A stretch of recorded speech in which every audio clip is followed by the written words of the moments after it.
Y bueno, me da muchísimo gusto recibir al maestro Pedro Ochoa, buen amigo del programa, admirado por un servidor. Y en esta ocasión, en una parte que yo no le conocía como autor, maestro, déjeme saludar. Qué gusto saludarte. No, qué gusto tenerlo aquí. Tenía rato que no lo veía, le decía, lo escucho y lo escucho seguido. Me es muy interesante escuchar su programa y escuchar la manera en la que usted conduce, platica y bueno, con el conocimiento que tiene de la cultura, la información que le sacan los entrevistados. Pero bueno, ahora de vamos, eso se trata. Vamos a platicar de usted. Y muy tarde comprendí, maestro, bueno, usted siempre ha estado inmerso en el mundo de la cultura. ¿Le ha llamado siempre la atención la escritura? Me ha llamado la atención la literatura. Yo creo que a quienes más he admirado han sido los escritores. Y bueno, de tanto leerlos y de tanto estudiarlos y de tanto tratarlos, llega el momento en que empiezas a escribir. No casi de manera, no digo de manera natural, pero de una manera muy cercana, pues, ¿no? Y yo me sentí mucho más cómodo en la narrativa. Mis amigos, cuando les mostraba algunos poemas, me decían, no te vayas por la poesía, vete por la narrativa. No es lo tuyo. No hagas metáforas, entonces vete por la narrativa. Y el resultado es este libro. Bueno, el resultado producto de muchas otras cosas. El libro lo escribo a partir de la muerte de mi madre, que muere en 2021 de COVID. Y yo, que me quedé al cuidado de ella, conversé mucho con ella. Yo ya había estado contagiado meses antes, entonces se decía, si ya tuviste COVID, puedes entrar en contacto con un enfermo, de alguna manera eres inmune. Y platiqué mucho con ella, platiqué de su infancia, platiqué de sus padres, platiqué, etcétera. Y lamentablemente fallece ella tenía 93 años y aunque estaba entera de sus facultades mentales, su condición física no fue suficiente para enfrentar lo duro que fue el COVID, ¿verdad? Que recordamos esos años terribles que vimos la humanidad entera, ¿no? Sí. Entonces, bueno, dije yo, esto lo tengo que plasmar en algún lado y tenía la idea también de escribir una novela. Dije, yo voy a escribir una novela con los elementos que tengo a la mano. Y los elementos que tengo a la mano pues son la vida de mis padres, la vida de mis abuelos, mis hermanos, mis maestros, mi ciudad. ¿Se enteró de algún? ¿Usted es el Tijuana? Resultado. Sí, señor. Nací en Tijuana en 1958. ¿Cómo era Tijuana en aquel entonces o qué recuerdos vienen y vamos a poder ver en el libro? Tijuana de aquel entonces era el centro de la ciudad. La colonia Cacho, La Mesa. Me tocó ver el inicio de la carretera Playas de Tijuana, por decir. Sí. Imaginemos una Tijuana sin la zona Río. No existía. Absolutamente. Sin este magnífico edificio en el que estamos ahora, en las Torres de Aguascalientes, ¿no? Otay era una excursión. Otay era una excursión, el aeropuerto no se había inaugurado, la universidad tampoco. Pero a mi generación le toca ver ese cambio. La administración del presidente Echeverría le toca realizar de 70 a 76 todo lo que conocemos ahora como Tijuana, ¿no? La canalización del río, la carretera transpeninsular, los aeropuertos de Tijuana y Mexicali. ¿Cómo se vivía la Universidad Autónoma de Baja California, la Prepa Federal, los tecnológicos, el desarrollo universitario de Ensenada. Todo eso cambió en esos cuantos años. Entonces hago un símil entre mi desarrollo personal y el desarrollo de la ciudad. Traté de captar eso, no sé si lo logro.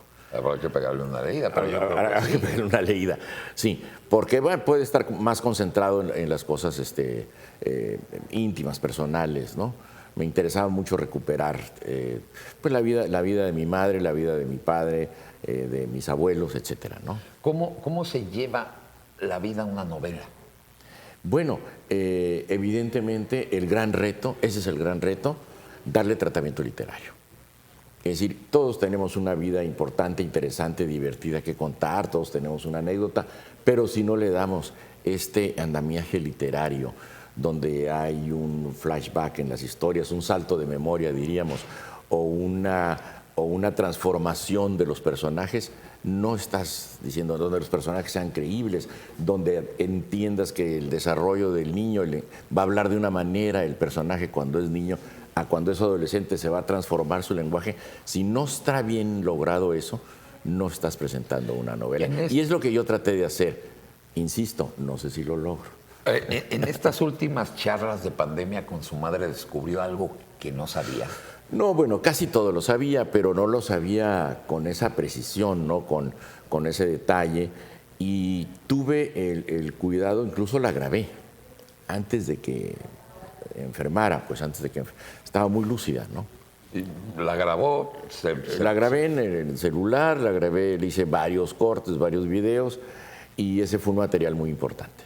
Ahora, ¿en dónde corta esta novela? ¿En alguna parte corta? ¿Tiene un principio y un fin? Sí, empieza, digamos, en el momento que se conocen mis padres, en Tecate, Baja California, cuando se casan mis padres en Tecate en 1955, y termina cuando yo me voy a estudiar a la Ciudad de México en 1976.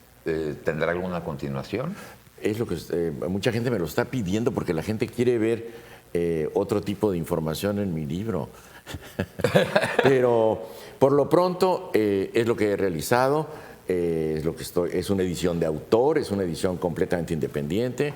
Trabajé con extraordinarios elementos del mundo literario en Baja California, con el maestro Gilberto Licona, que me hizo todo el diseño editorial, con Yamilca Bisáiz, que me hizo la portada, que entendió la idea que yo tenía de la portada.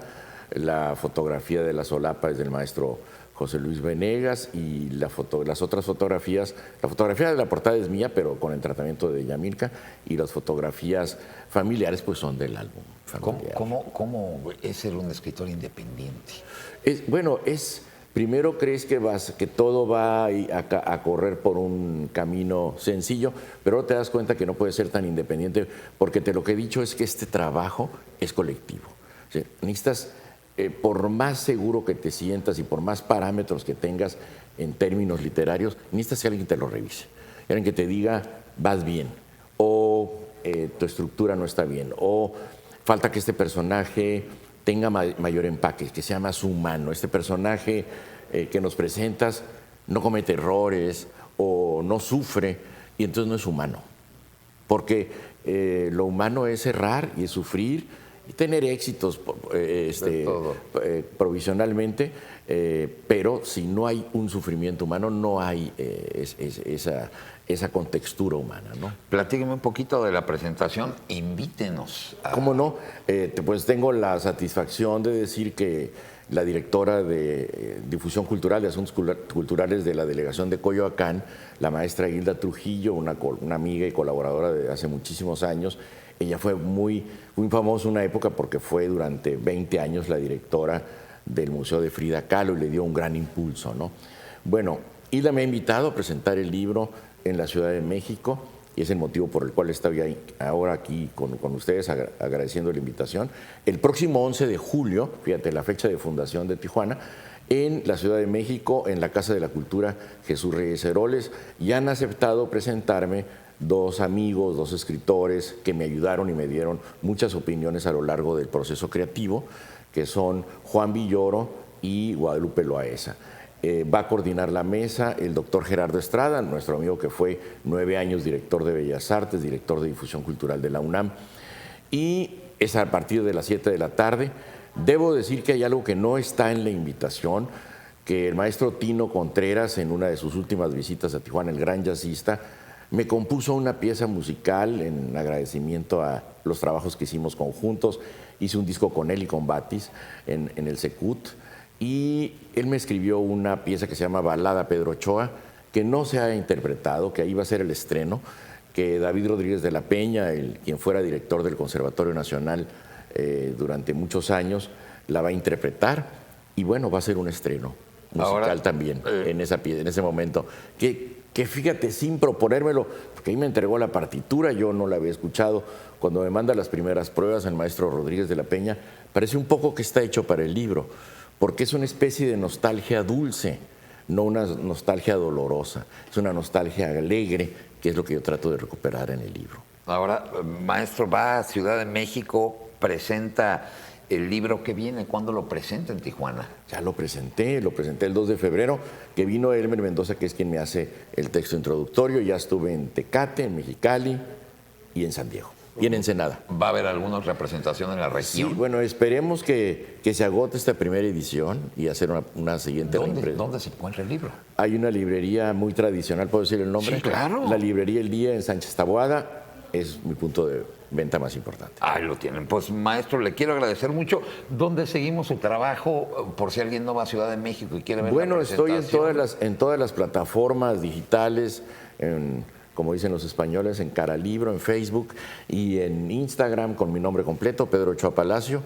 Y ahí vamos a estar subiendo quizás el video incluso de la presentación en México. Maestro, un gusto platicar con usted. No, Toda gran la gusto. suerte del mundo. Te agradezco muchísimo. Se avienta unos buenos tacos de canasta en Ciudad de México. Pero llegando, dime. Eso. Está la Casa de la Cultura en la Plaza de Santa Catarina, en un barrio histórico de la Ciudad de México. Bueno, unos esquites maravillosos también que hay por ahí. Por supuesto. Maestro, muchas gracias. Pedro Ochoa, un gusto tenerlo aquí. Encantado. Vamos nosotros a hacer una pausa, no se vaya, regresamos.